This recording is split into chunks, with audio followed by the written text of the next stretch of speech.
Thanks for tuning in to this discussion and preview of Stardom All-Star Grand Queendom 2025. This is Stardom's ambitious attempt to reach a new all-time peak and present their most successful event ever. With titles on the line, careers on the line, a number of rematches, and a number of inter-faction disputes taking place, there is no shortage of things to cover. For such a heavy-hitting show, I need a heavy-hitting guest. So my guest for today, from wrestle purists and many other outlets across the internet, is Peps. Peps, how is your day going so far?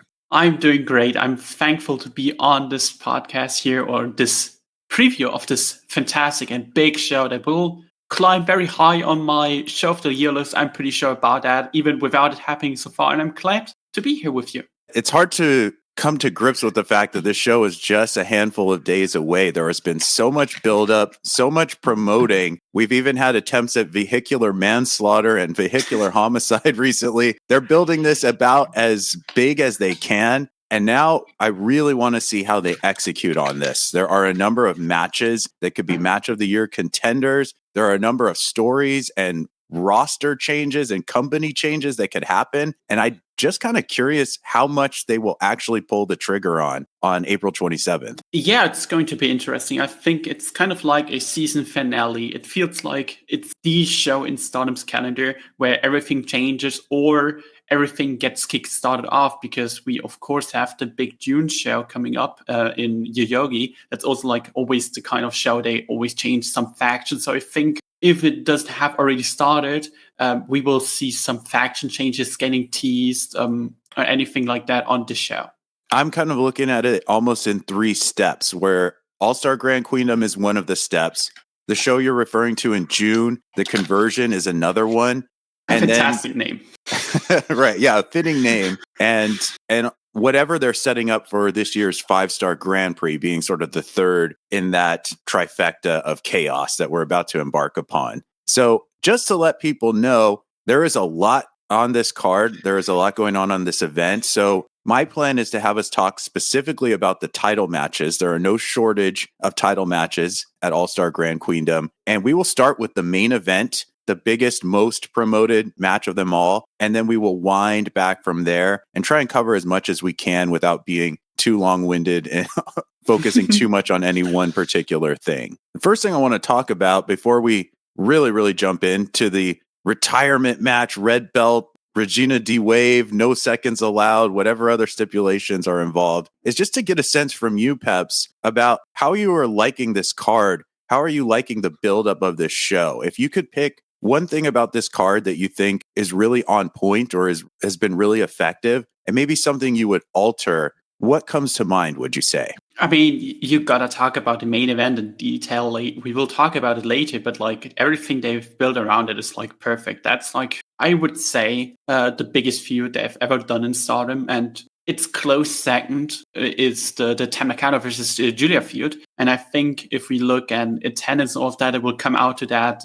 Sayaka Kamitani versus Tam will definitely top it. And that's like, they have done everything perfect with this whole thing, how they have spun it around. Like, they have told this story now for like 6 months consecutive. And that's pretty tough in Japanese wrestling to keep a story alive for 6 months. They had this little 3-week break where they did the Suzu stuff, but then Tam Nakano was once again in the picture. The past 10 weeks, they got really creative and all of that in terms of what they were doing. Some things you just don't expect in Stardom, like the car angle they did with Sayaka Kamitani saying, oh yeah, she just did her driving license just to run over Tam and all of that. And the TV angles they did where they had like some advertisements, or Tam did some advertisements and just Kamitani jumped in out of nowhere. In terms of like building up hype to make this the biggest show, they have done that perfectly effectively. On the other side, I think there are some feuds that kind of came a little bit out of nowhere, and it just feels like, okay, we need to get this card stacked.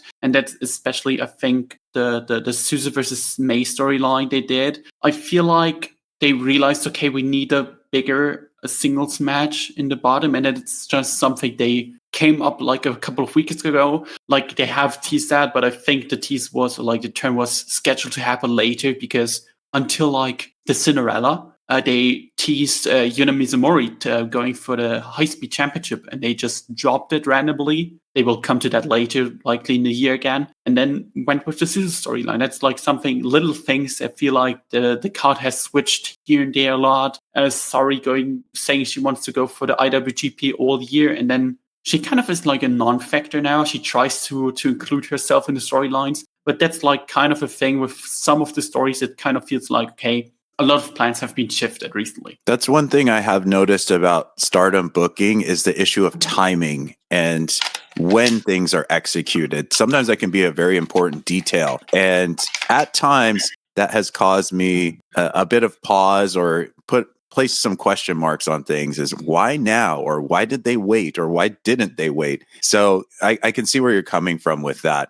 A lot of really good really good points about the main event with Sayaka Kamitani and Tam Nakano. Just wanted to throw in also that this is one of the more common instances of a lot of free content on YouTube being presented to promote this show. And that is actually, I think, going to be carrying over to the final preview show at Korakuen Hall tonight for me. But on the 24th, is that whole show is going to be broadcast as one last promotional push to try and get as many people, as many eyeballs as they can directed at All-Star Grand Queendom. So you're right about the promoting for sure. Yeah, and it's something that got better over the years. If you compare it to the Queendom build-up in 2023, where I would say the storylines were more focused over a longer time, the promotional side of things weren't nearly as creative and nearly as strong as it was here. Like you had Mercedes, like you had Mercedes Moné and all of that, but she didn't really, you didn't really try to push into an international market. Or you had the big main event between Julia and Tam Nakano, and they had the fantastic press conference. I would think maybe the best press conference they ever had, like press conference angle they ever had, where Julia just bloodied Tam and stood over her. But in terms of like creativity and all of that, that show has been tremendous so far in terms of the build-up, and I would expect you will see that in the attendance as well. Yeah, the attendance is something I'm definitely curious about to see ultimately what is the final number of ticket sales and fans attending. Now, doing their damnedest to get as many fans attending are the two members of our main event. Sayaka Kamitani, the reigning red belt champion, also the Regina D-Wave champion, and the top kawaii of the Cosmos, Tam Nakano. And hopefully you can correct me on this. I believe this is a red belt title match, also a Regina D-Wave title match. It is a loser immediately retires match, and it is a no seconds allowed match, meaning essentially no interference, no other wrestlers from these stables getting involved. Have I missed anything in terms of the rule set? I don't think the Regina D-Wave belt is on the line, but everything else is correct. Okay, fair enough. The stakes are still plenty high, we will say. There's no difference in the stakes. I'm sorry, Regina. It's as big as it can get. You have careers on the line in the venue for Joshi Wrestling, I would say. The Yokohama Arena is the venue if it comes to Joshi Wrestling history. It's kind of like their Tokyo Dome in some form, and can't get much bigger in Stardom, in current Stardom, than this one. I think this, even if all, everything that happened last year, this storyline drove Stardom back to this level again where they were 2023, and they deserve this main event and everything other than this main eventing.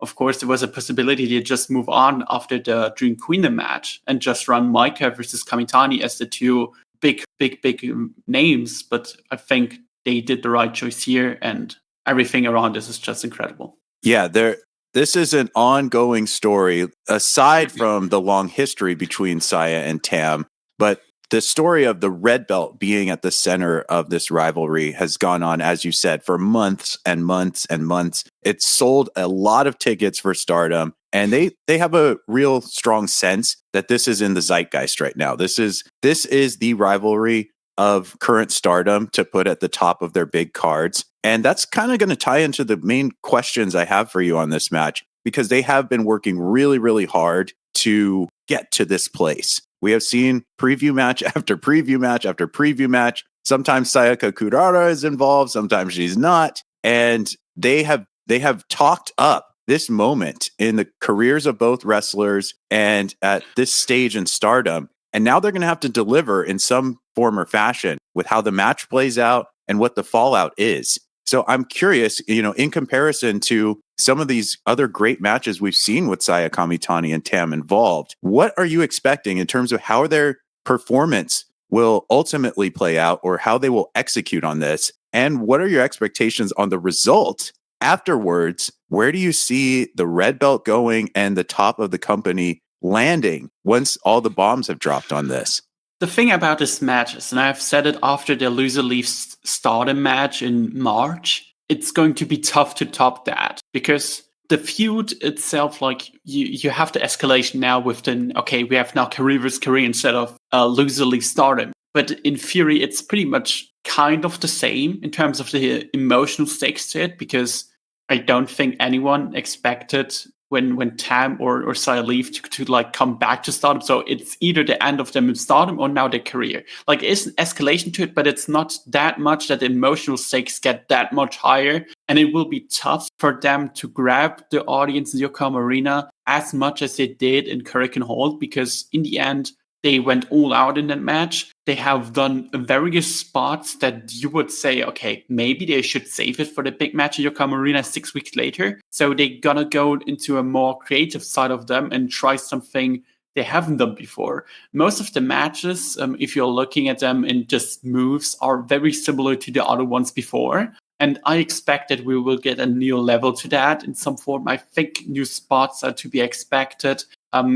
Counters that are important will be countered, like the Hurricane Run or something that Kamitani did to the floor in the Hurricane Hall. I could see that one being countered this time into a power bomb or something to the floor, some kind of things that just takes it to the next level from the match before.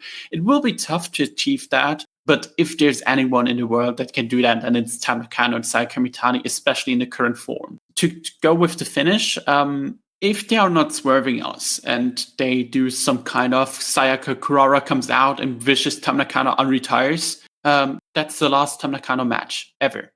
It feels like the entire thing, it feels like her putting over her favorite student and going out the way she wants to. In the main event of the biggest show that started like they ever produced, putting over Sayaka Kamitani and helping Kamitani to get to the next level of superstardom in Stardom itself, but also outside of it. And I think that should be the right choice. I don't see Sayaka Kamitani retiring.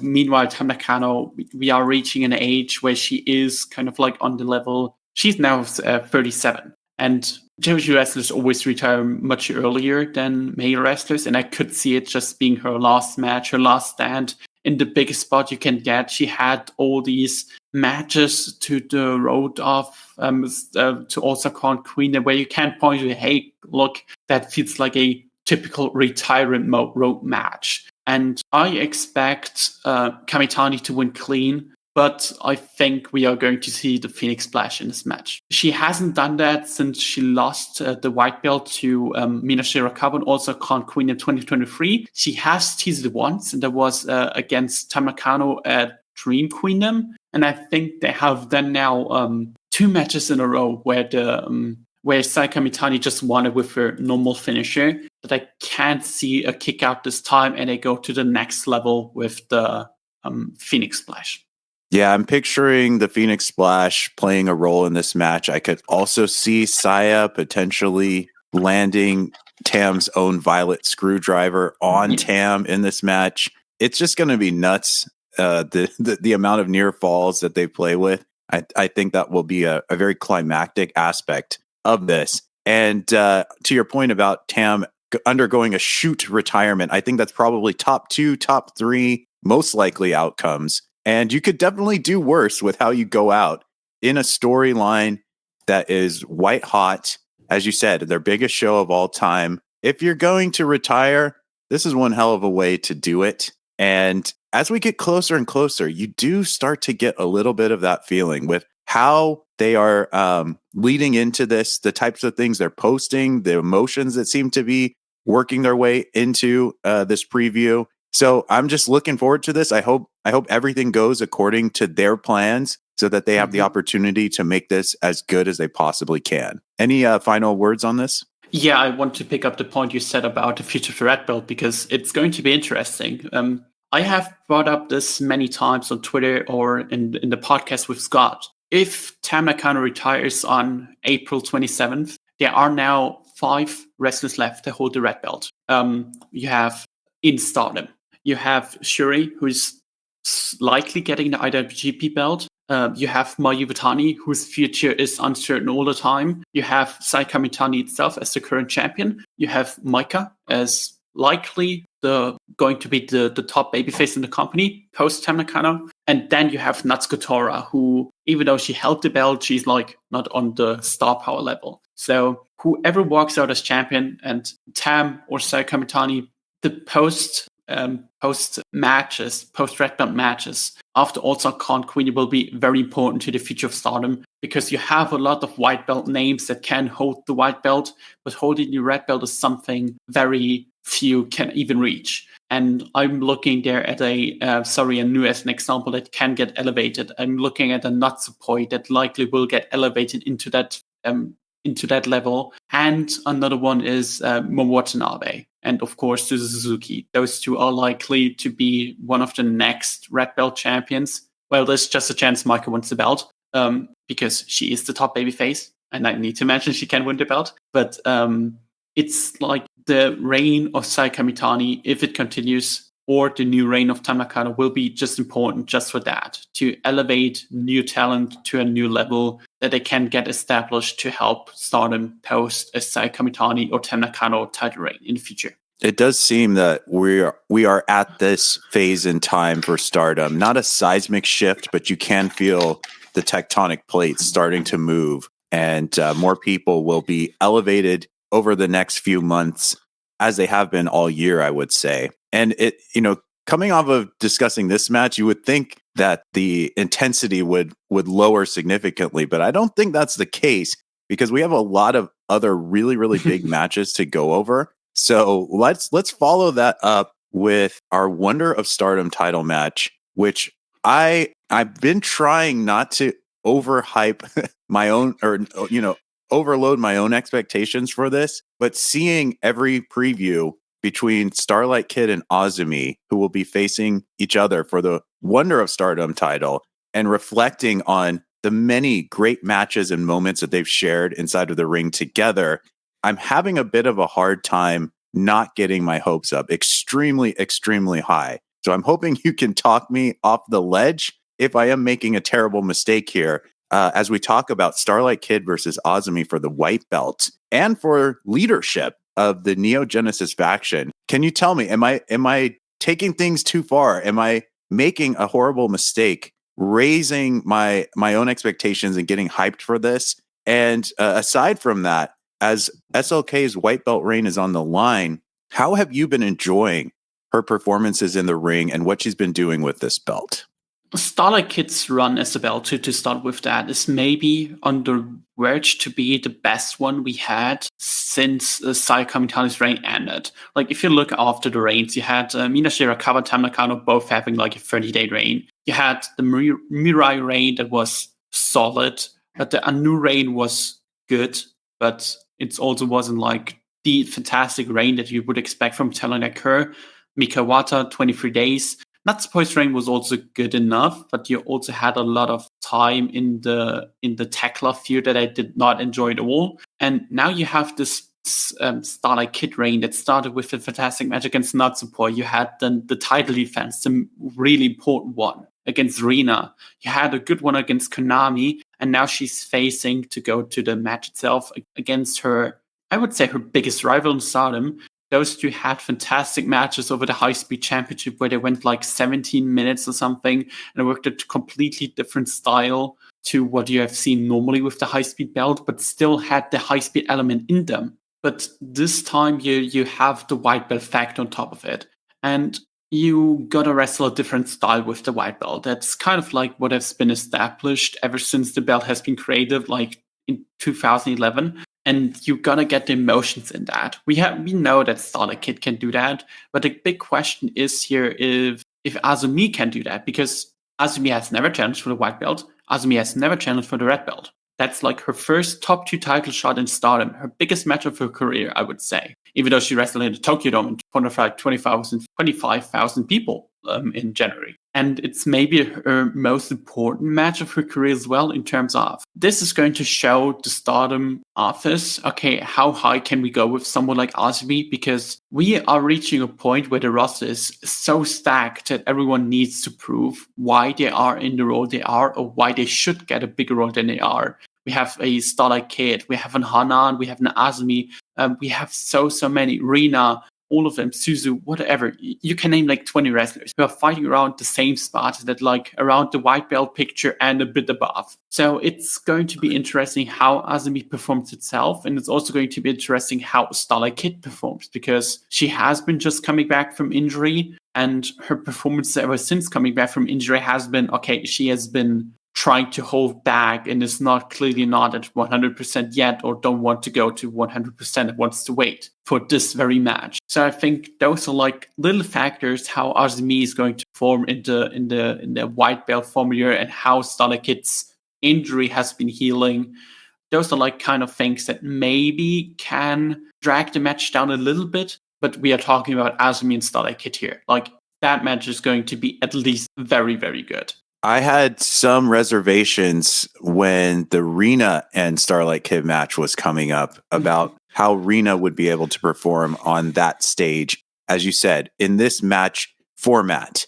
And she completely blew the doors off and just blew me away. And now we're in a situation where I am thoroughly very confident about the chemistry that these two wrestlers have. I almost couldn't be more confident about two wrestlers putting on a good match.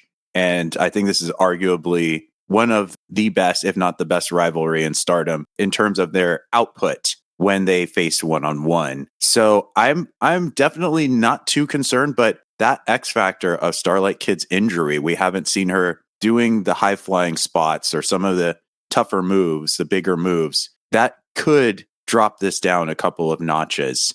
And the other thing is just how crowded this card is, and how many other things we will have seen leading up to this, which may lead to it to some degree falling into the background slightly, just because they have so many other great performers to contend with. But I still just can't help but have confidence in whatever they're going to bring to this. Yeah, that's likely the biggest part, because we also don't know what their time frame is, how many hours they have booked the venue or whatever. I think they have like 4.5 hours no, I think they have 6 hours on Samurai TV. You never know. Like, there could be the sense where something in the undercard goes a bit longer and they need to cut a few minutes, or they need to add a few minutes. That can always change the dynamic of the match itself. That can change the entire quality of the match, because 2 or 3 minutes of pro wrestling is very important. And it's like little things like that can change the match between Azumi and Starlight Kid from it could be very good to the best match on the show. That's one of the things I'm most anticipating finding out, is what are the truly most memorable matches and what is going to steal the show, win the night over. And they always have a chance of doing that. As good as the rivalry between Starlight Kid and Azumi has been, we also need to acknowledge how good the IWGP women's title reign of Mayu Iwatani has been. It has provided a number of match of the year competitors over the span of this reign. And one of those match of the year competitors from 2024 is going to be revisited. So this is a good opportunity to talk about Mayu Iwatani versus Syuri for the IWGP women's title. We are 2 years removed from the crowning achievement of Mayu Iwatani getting this belt for the first time. And she has just been in battle after battle, dare I say war after war. And as she faces Syuri once again, what I'd like to know is, where are your expectations falling for this match compared to Mayu's previous defenses of this belt? And after the dust settles, because there's going to be a lot of dust, a lot of smoke that needs to get cleared, because I don't think there will be any holding back whatsoever. What will follow for both of these wrestlers? Because there are a lot of question marks right now, career-wise, for Mayu Iwatani, and positioning-wise for Syuri in terms of where she will be placed in the ranks of this company?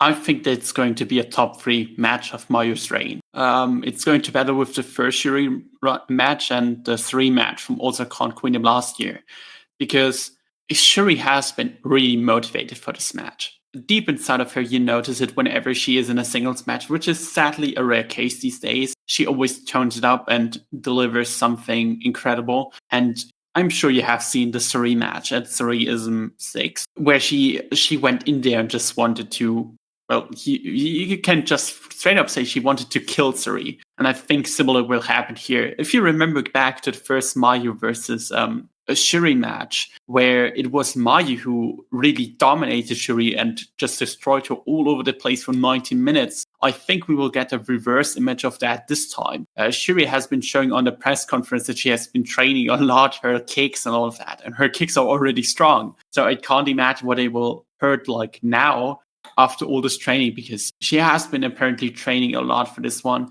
And I think she will kick Mayu all over the venue. And it's going to be fantastic, because Mayu as a wrestler is just so good. And Syuri, when she is in form, and she is always in form, and especially right now, she will go out there and just deliver the best, and the best match both can. And I think that will be, if there's not like something like last and also called Queendom 2023, where they got the IWGP title got like 12 minutes. If they go something north to 20, you will have maybe the best match on the card on a strict in-ring level. You can't top the main event in terms of emotional side of things, but in terms of technical and delivering of the moves, I think this one might be the best one on the entire show. And like you said, just to mention it real quick, it will be an important one for both of them. Mayu Iwatani said last year that she won't compete in the 5-star this year if she doesn't win. She didn't win the 5-star last year, so technically she shouldn't be able to compete. Wrestling is silly. Like, if she just competes, who says no to Mayu Iwatani singles matches, right? On the other side, you have Syuri, who has not been a factor in any kind of Stardom main event scene in singles matches since she dropped the red belt to Julia in 2022, so like 2.5 years ago now. I think the IWGP title reign would help her a lot to gain back the fear that you have around Syuri. Like, Syuri, the dangerous competitor who can destroy everyone. And you can also use it to bring in Syuri to a more regular role in Stardom, because of course Syuri has been talking about challenging for an IWGP belt, and who says no to Syuri versus Syuri again? On the other side, Mayu is like kind of interesting, because you always have the rumors. Okay, will she leave the company? Will she not leave the company? I think that's something we'll find out. Because to take that away, I don't think that Stars is a good shape right now as well, with the chemistry between Hanan and Hazuki. There's a big change coming for her, either in Stardom or outside of it. That sounds about on the money. These two wrestlers have such a level of consistency that it's kind of mind-boggling. I was talking to some people about the fact that I can't remember the last time that Syuri took a show off or was out with an illness or anything. And then she's just coming off the heels of one of the most intense schedules that a Stardom wrestler had over in Las Vegas, where she wrestled 3 matches in one day and did meet and greets, and then she turned around and did another match the very next day, and then the day after that she did more meet and greets. So I think there might be an indication that excursion that she just went on was not necessarily a test run or anything, but maybe an indication that she has a willingness and a capability of doing more international matches, and that's part of what the IWGP Championship is about. So could be an indication of a victory for Syuri here. But as I've said in the past, if anyone's going to fend off Syuri multiple times, it would definitely be Mayu Iwatani. But that lingering question about her future, I think may get a little more clarity depending on what the result of this ends up being. Yeah, and that's kind of like the interesting part, because it's the first, I would say, maybe the only real 50-50 match that you have on a show. Like, you have a favorite in every match in some way or another because of different kind of situations. But this one is just, Mayu Iwatani has been so dominant as IWGP Women's Champion. She has been the wall that she has been saying she is. She is the longest reigning IWGP Champion ever, in terms of not only the IWGP Women's belt, but we're also talking about the IWGP Heavyweight belt, the IWGP Intercontinental belt, the IWGP US belt, the IWGP Tag Team belt. She has been holding the belt for the longest. Now we are at like 730 days, I think, plus 9 defenses. She's trying to reach the V12 of Kazuchika Okada. We are now about to hit V10 if she defends here. It's an important match for her career because it feels like kind of all or nothing in some way or the other with her. In terms of, okay, either if she wins this one, I could see her going all the way with the belt for another year and maybe reach 1,000 days. But if she loses on the other side, then a lot of questions will be asked. What's her role going to be in Stardom in the future? Will she even be in Stardom? What's the role going to be with Stars? And because similar to Syuri, because of course different situations since she held the IWGP belt, but she hasn't been part of the red belt scene since she lost to Syuri 3 years ago now. So it's going to be interesting what her future holds as well. Yeah, really good points. And you mentioned the strife within Stars. We're definitely going to broach that subject very soon. But I just want to lastly say that it's really a testament to Iwatani herself that she can instill such doubt in our minds about any challenger that rolls up to her, because she's really built this aura around this title. And it's hard to picture her losing because she's been driven to the brink so many times by so many people, and it hasn't been enough to overcome her championship stature. So if it does finally happen at this show, I hope they can just piece together the sequences and the battle that will make that truly be resounding in comparison to the others. And I think they can definitely do that. But you talked about the strife with one of the most fan favorite factions there are. Strife that we may not have ever pictured happening, but it is at our doorstep. We have members of the Stars faction very much at odds with each other. And on up to the moments of Hanan being the aggressor against Hazuki, who is not necessarily taking a pacifist role, but she has not fully engaged. We're talking about the strife that has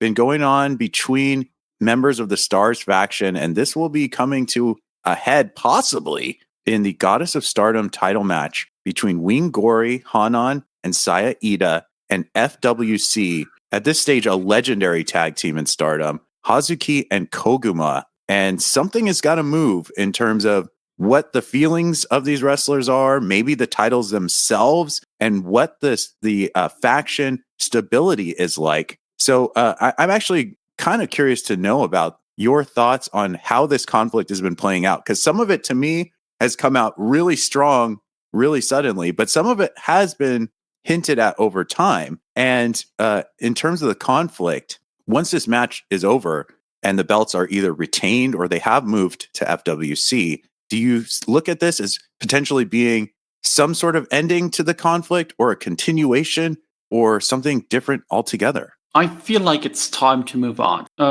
from the whole Stars thing. Like in that particular formula, like we have right now with FWC, Vingori, and then Mayu, Momokogo. Because I have been a big preacher of, okay, it's time to change the factions in Stardom. We have kind of started with Neo Genesis already having the little fallout. And I would think there's coming more in terms of any hate and other factions. And I think here you have the perfect opportunity to create something either new or you create something different. Because with the whole thing you have going on, especially between Hanan and Hazuki, it feels like, and that's a good thing. I'm not saying it should, but it feels like a bit uncomfortable in some ways that you could imagine it should. And that's something that they have done so well in the storyline so far, that the struggle between, like the tensions between them feel real. Often in Stardom factions, the tension they have just feels silly and they just feel not really justified. But here it's like you have these two characters that have actual motivation and you can understand the motivations between those two,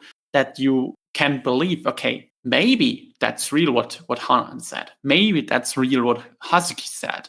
And that makes this whole thing so good. And the interactions between, in the preview tags they had, especially in the Osaka one, where just they beat the hell out of each other, will help their chemistry inside the ring even more. And I'm sure if there's like nothing going wrong and one of them just decides to not play ball, this match will be incredible. Maybe the best tag team title match we have seen in a long, long time. But we have seen a lot of great tag team matches in Stardom over the past few years, because this one just has the history. This one just has the little feeling to it that you can't recreate with most of the other title match we have seen. And I think if they want to change something inside Stars, then this match would be the perfect opportunity for that. There are a lot of ways to look at this, because Wingori already does have the win against those other two Stars members, Mayu and Momo.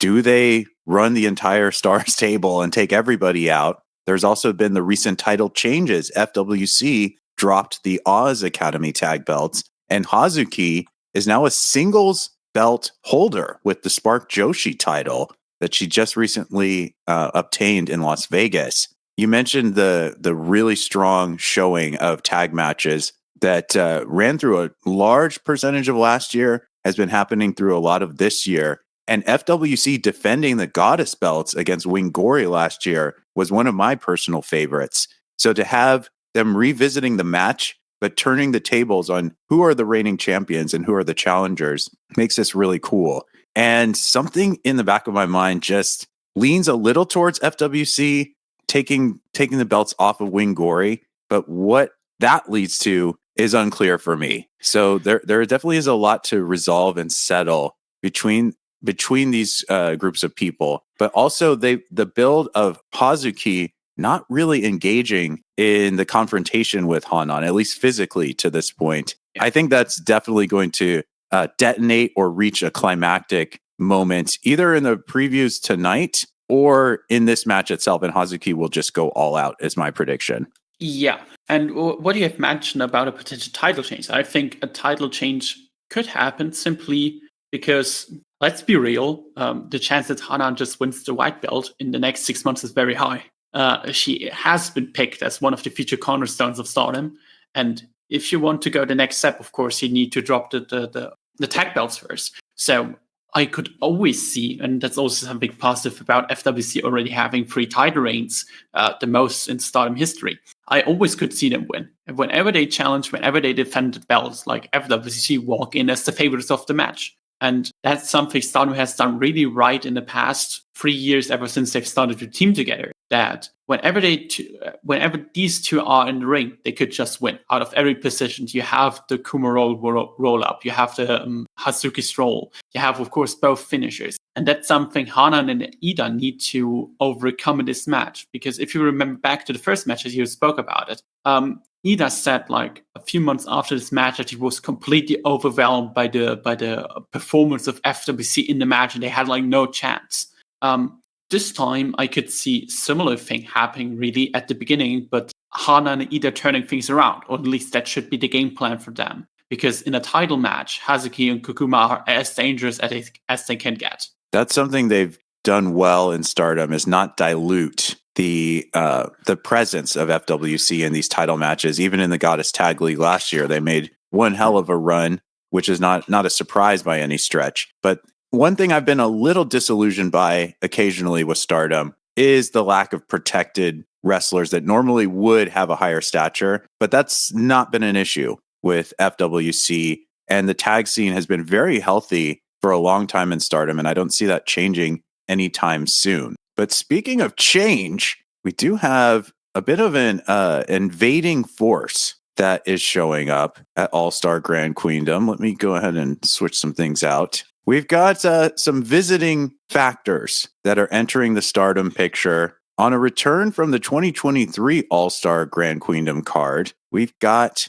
a Sendai girls powerhouse in Chihiro Hashimoto, who will be defending her Sendai girls belt against none other than the Empress Maika of EXV, returning from an absolutely stellar showing in the States in which she won every single match that she was a part of, and she closed both Stardom shows with an end of the night promo and a promise that she would be returning to America. And Maika is kind of on cloud 9 if we're going to take those matches into consideration. But cloud 9 might not be high enough to overcome the opposition. So now that we are finally talking about Maika, I appreciate you being so patient. What are you most anticipating or most looking forward to in seeing Maika face Chihiro Hashimoto?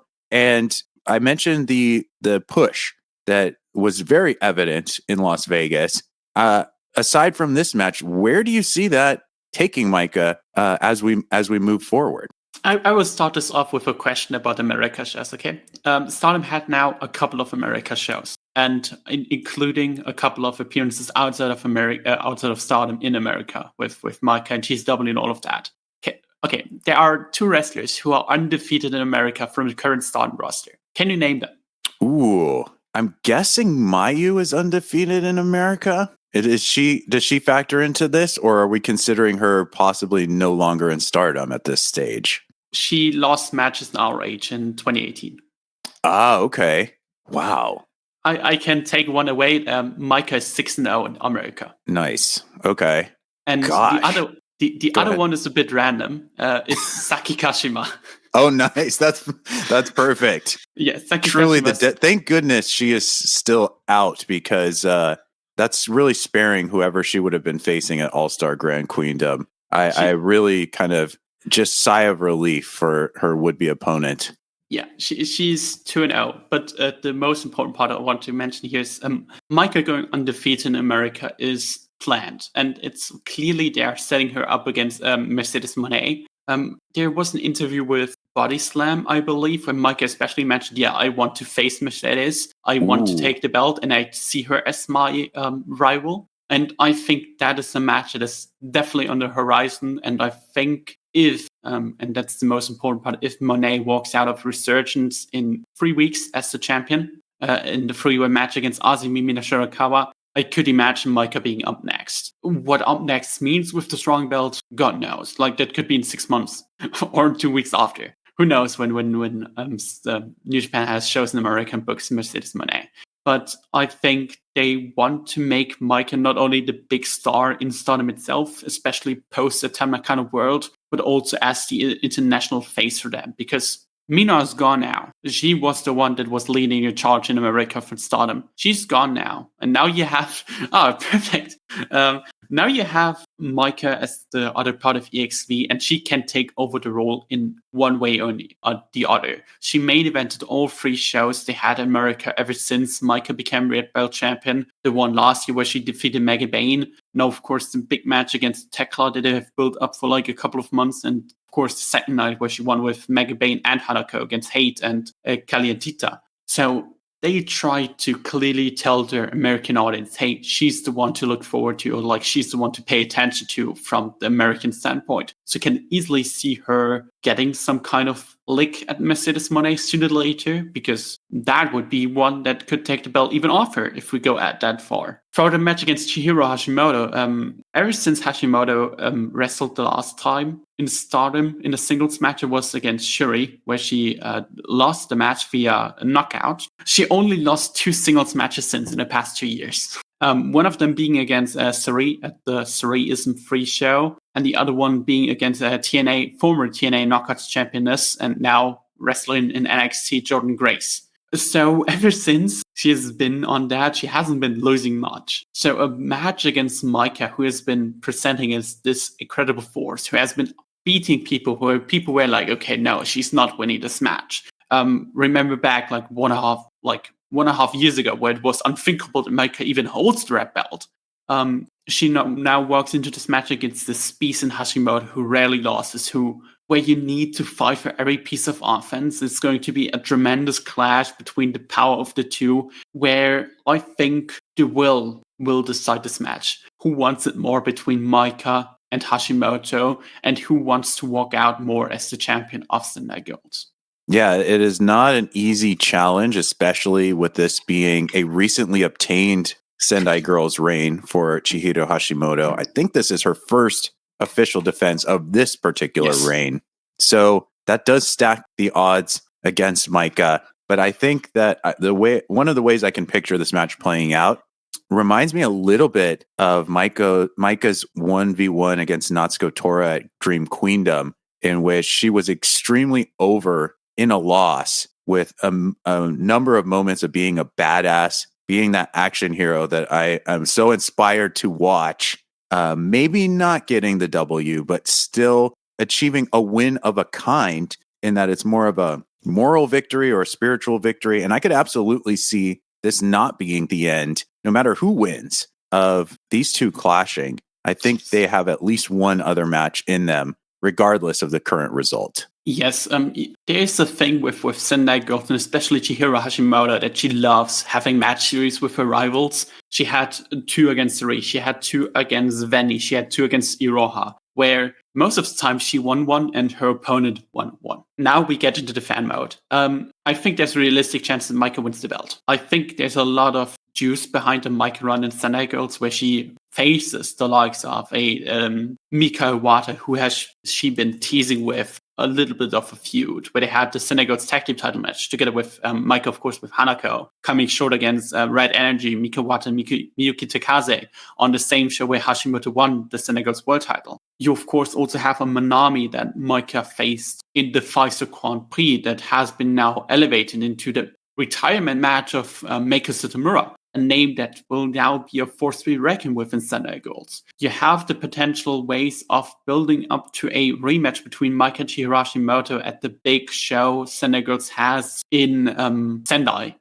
They have booked the Saber Arena. That's like I need to look up, but I think for pro wrestling, it's like a 5K C2. That's huge for Sendai girls. And there are only a couple of potential matches they can run there. And I think Chihiro Hashimoto challenging Maika for the Sendai girls world title and presumably winning it back on that show would make a lot of sense to sell tickets for. At the same time, there's a high chance that Hashimoto just wins the belt and continues to run until the end of time. I suppose if they were going to sequence a series, it might make a little more sense for Maika to capture the belt initially and then build to Hashimoto regaining and redeeming herself at the end of the story. So that does lead some credence to your claim. Definitely raising some doubt in my mind about what they'll do with this. But that's one of the really cool things about this show, is that it's a gigantic show where a number of the outcomes are not entirely clear. And that's not always easy to do, I think.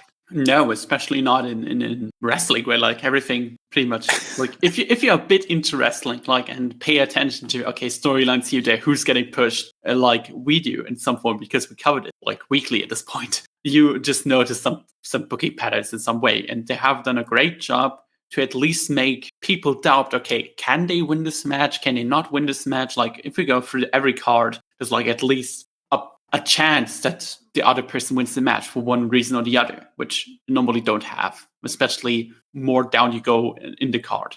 Yeah, well, speaking of going down in the card, I do think we are going to be taking a somewhat of a dip in terms of how high the stakes are and what we're expecting from the matches, the final title match that we're going to talk about. However, I think that's something that the Future of Stardom title holder Hina has brought up, and that she feels that her match has not been as promoted as the others or given as much credence as the others. And so she might be having something to prove. So our final title match to discuss is Hina of God's Eye, the Future of Stardom champion, following in the lineage of her other sisters, Rina and Hanan, facing her God's Eye stablemate, Ranna Yagami. I believe this is her second challenge for this belt. And not a hugely talked about match, but they could surprise a lot of people with how they pull this off. When we see members of the same faction face each other one-on-one for a belt, the results can be very, very strong at times. So going into this,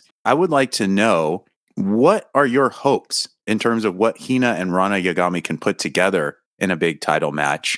And looking at the Future of Stardom title as a whole, looking at the potential challengers, the field of eligible wrestlers, how healthy is this belt? Especially when we think of the massive Rina reign that preceded it, the strong, albeit not as lengthy, Miyu Amasaki reign, and now in the hands of Hina. How do you think she's doing? And where do you see the belt standing in 2025 at the moment? Yeah, Hina has a tough standing with the belt because I'm a big Hina fan. I think she's great, and I think people underrate how good she is because, similar to most God's Eye wrestlers that are not Syuri. She's not like the most exciting wrestler on the planet. Like she doesn't ounce charisma. She doesn't ounce like the big star look that her sisters do, for example, as well. But she is technically super good in the ring and shouldn't hide from anyone. And I think she has shown that in her 2 title defense, or like in her 2 title matches so far. Of course, the title win against Miyu Masaki, that was a great match on a fantastic show, was Path of Thunder. And her first defense against Tabata, that was maybe the best Tabata match I've seen so far, not only in Stardom, but in general in a very young career. So she has been on a really good run with the belt. And Ranna Yagami is someone who kind of goes under. It's funny because Hina and Ranna has kind of the similar story there, that they both kind of go under their classmates or their teammates or whatever, with Ranna, of course, trying to stand out next to Sayaka Kurara, next to Aya Sakura, who now won the Senegal's junior title, and of course Hanako, who has been part of this massive push next to Maika and now is the new blood tag team. And Ranna has like nothing really going for her in terms of singles accomplishments or accomplishments itself. So that's going to be an important match for her to step up to the level, maybe trying to take down Hina and get the belt. I don't think she will. I think Hina is like someone who will hold the belt for a solid enough long time, because it's interesting where the feature division is right now. You have a healthy feature division in some form. You have a lot of rookies that potentially can challenge, but you can disagree with me there. It feels like that none of them really feel ready yet to dethrone Hina, or like someone with the standing of Hina.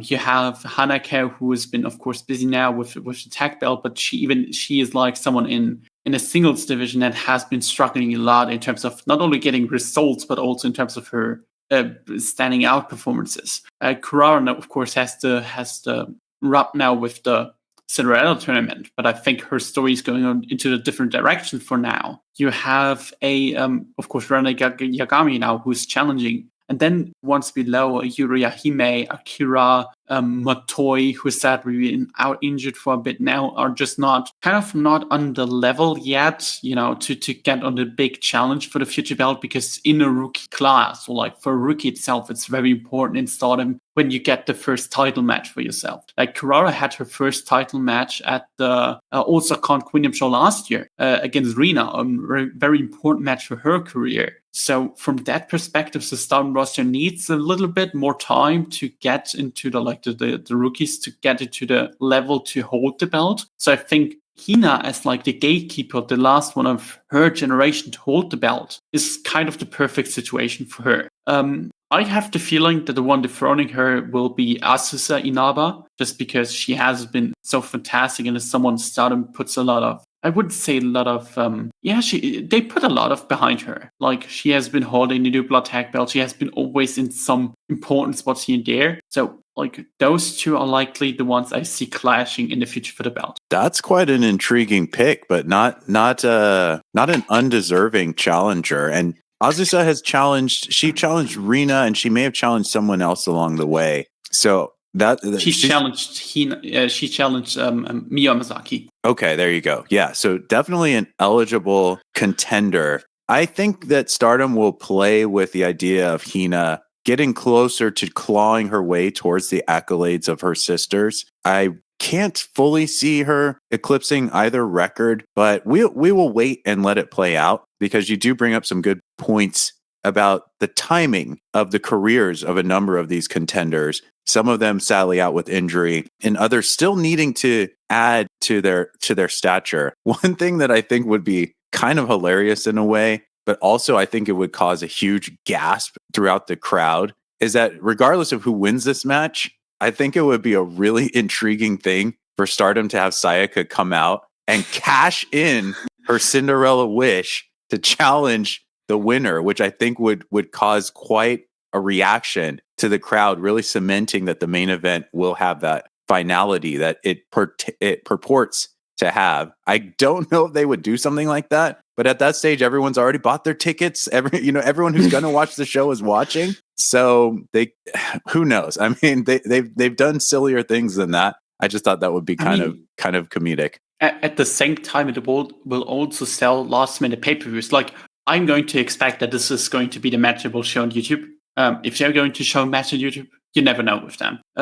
Because if you send out like Kurara there, you just take away, okay, she's not going to challenge in later, so I need to buy the show to see one of them retiring. If you are undecided yet, which you shouldn't be if you see the card. But that's another thing. But also, I think, with Kurara, she will definitely play a role on the show. My prediction still is that she comes out at the end, wants to wish Tam Nakano to unretire, and Tam just says no. I think that will also create a massive moment in terms of emotional, like Kurara crying, begging her to accept the vision, Tam Nakano just saying, no, I lost, I need to retire and all of that. That's like something you can bring up. Like Kurara can come out a lot of spots. Like there's also a chance she just challenges as me or Starlight Kid down the line. Like normally you do with the Cinderella title shot. Yeah, very good point about there being multiple avenues that Sayaka Kurara could fly across. So we just gotta have to wait and see on that one, because there's no clear resolution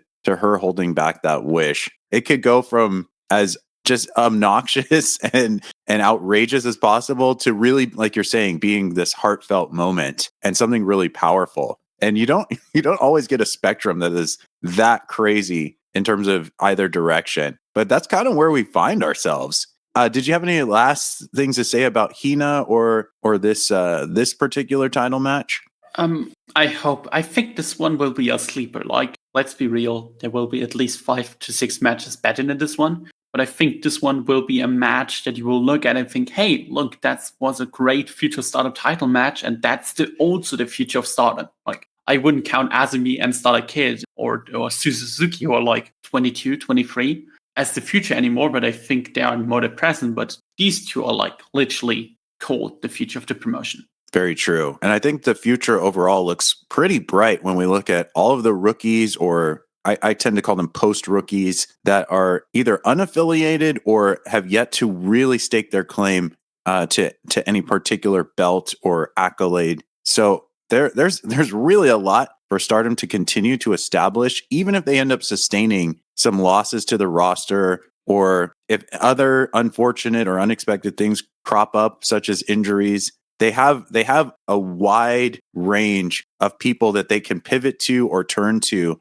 keep them afloat and keep them strong. And this card itself is looking tremendously strong.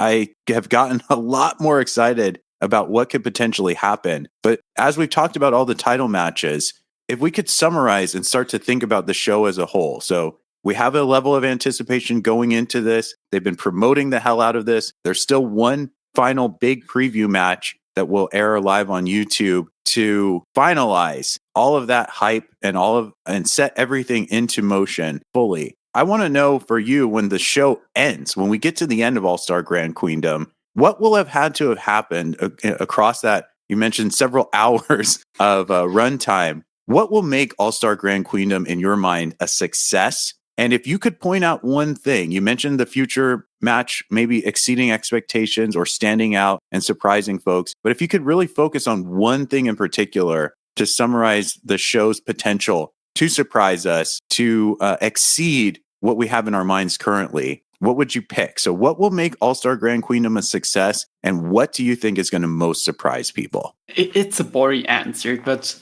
I think the most important part is how people will view the show, like in Japan, but also internationally, is going to be the outcome of the main event. I have the feeling if they are backtracking on the career versus career storyline and just say, hey, whoever is retiring is not retiring, like whoever is losing is not retiring for whatever reason. Like you can come up with 25 different reasons why. I think that could create something on social media and something in general in the venue itself that could halt the momentum Stardom have right now. Because after the loosely Stardom match already, you had this kind of backlash on social media from the Japanese fans especially, that were kind of unhappy. Hey, look, we watched the show because you promised us loosely Stardom and you kind of backed out of that like 5 minutes later. And you can do that once and people will forgive you. You can't do that twice. And that's going to be the most important part, whether the show is going to be a success or not. In terms of pricing factor,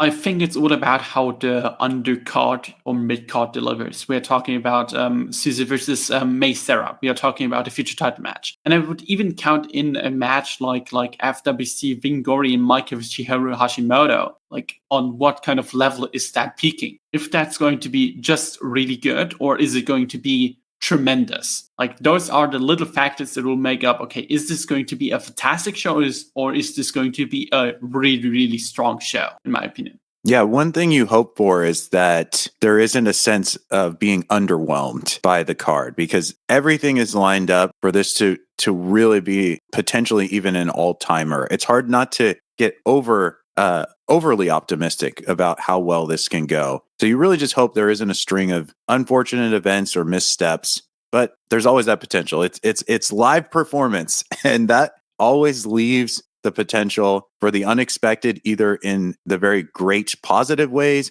or the not so great ways.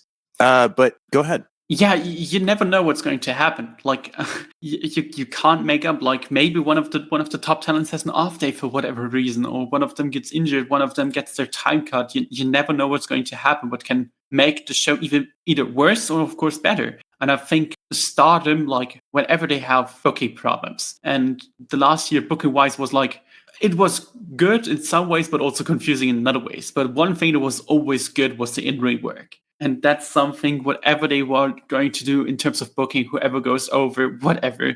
Like, one thing I can be sure about is if nothing goes wrong, the in-ring part of the show will be fantastic. And that's what I'm looking forward to. Since you've put a major highlight, and rightfully so, on the main event, I'll ask you one last question about it, which is, if they do engineer some result that does not retire either person, can you conceive of a way they could do that, at least for you as a viewer, you think would still have some redeeming quality to it, that wouldn't be just a cop-out or just disappointing? Can you envision some way they could spin that or bring that about that you wouldn't be up in arms about?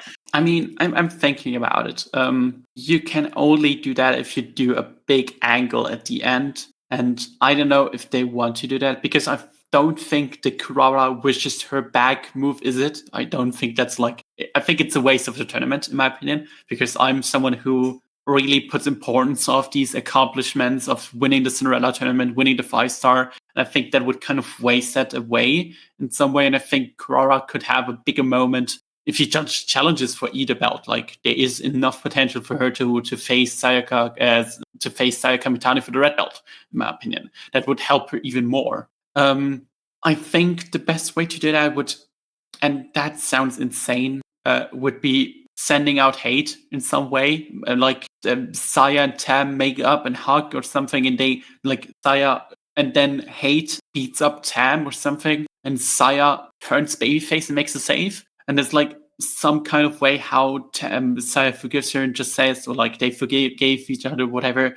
and that's the way they can bring her in, like, again, and saying, okay, I forgive you, please don't retire, whatever. Like, it's gotta be from Saya's mouth. But I don't know if you want to turn Sayaka Kamitani babyface again. I don't know if you should, because it works so well. But I think that's like the only way to do that if it comes out from Kamitani's mouth. Yeah, the timing aspect of turning Saya when she's on top of the world doesn't seem to be the wisest choice. I'm very conflicted, because if you look at it just from a character perspective, Sayaka Kurara has been one of the most vocal people in expressing her belief that there is still something good about Sayaka Kamitani, and that she's trying to find it. She's trying to get through to Sayaka Kamitani. So if Sayaka Kurara were to be the one to make a wish to save Saya's career, I think that actually, if we track the entire length of the storyline, I think that actually is in character for Kurara to do. But that would entail Tam beating Saya and getting the red belt back. And some of those details I don't think gel with what they've been doing as well. So it leaves me very conflicted. But if I were to see Sayaka Kurara come out and try to wish Sayaka Kamitani back into Stardom, to me, that tracks with almost everything Sayaka has been doing. So it leaves me kind of in between different outcomes and options, and I don't know what to think about it all. And also that opens another point, like if Tam wins, like she has not been back officially into Stardom, and then you need to run back, like you need to backtrack the remaining part of the loser leave Stardom feud, that like match that you had been going on, and you not only made the career match unimportant or like less important it was already if you changed the whole thing again, but also with the remainder of the loser leave Stardom match, and then just you could argue the past 6 weeks just were just there to sell tickets in one way or the other. If it's not like if they backtrack completely, and that is something I personally, it would make sense. Like you want to sell the tickets for the biggest show of the year and all of that, but I just think you could have gone smarter around it if you really want to backtrack on the whole thing and Tam doesn't want to retire. Like there's a very good outcome that just that they planned. One of them retires and just one of them decided, no, I'm not going to retire. Shout out Kari Yoneyama for Queen Death, who like decided mid her retirement that she doesn't want to retire. So there's like a lot of possibilities they could take, but I don't think there's like one that wouldn't upset at least half of the audience. Yeah, it's potentially very, very messy. So how clean do they want to leave Stardom after the show? How messy do they want to leave it? Not entirely sure, but we will certainly be finding out. So this has really been tremendous. I've really appreciated getting some of your takes on these things and bringing information to me that I wasn't aware of, or looking at this from a perspective that I didn't quite see clearly enough. So I've really enjoyed this. Peps, can you please let everyone know who you are, what you're up to, and where they can find you?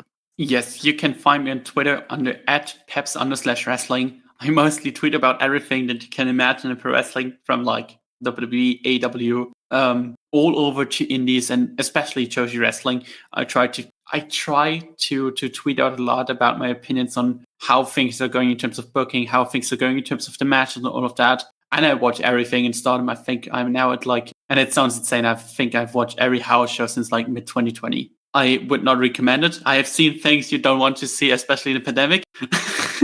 I've seen matches that I regret, but yeah. Otherwise, I think I have a written preview out if you want to see my written thing on it on Wrestle Purist before the show. And I'm writing something on WrestleMania weekend in terms of the indie shows, where I will just cover some of the matches there and talk about it, because there have been a lot of great stuff, a lot of not so great stuff. And I will try to highlight the best things. And maybe if you haven't seen stuff of WrestleMania weekend, this article will help you. That sounds awesome. Well, I hope to talk to you again after this has concluded in whatever fashion, and we see where Stardom might be charting the rest of 2025. But thanks again for your time, and thanks everyone for watching.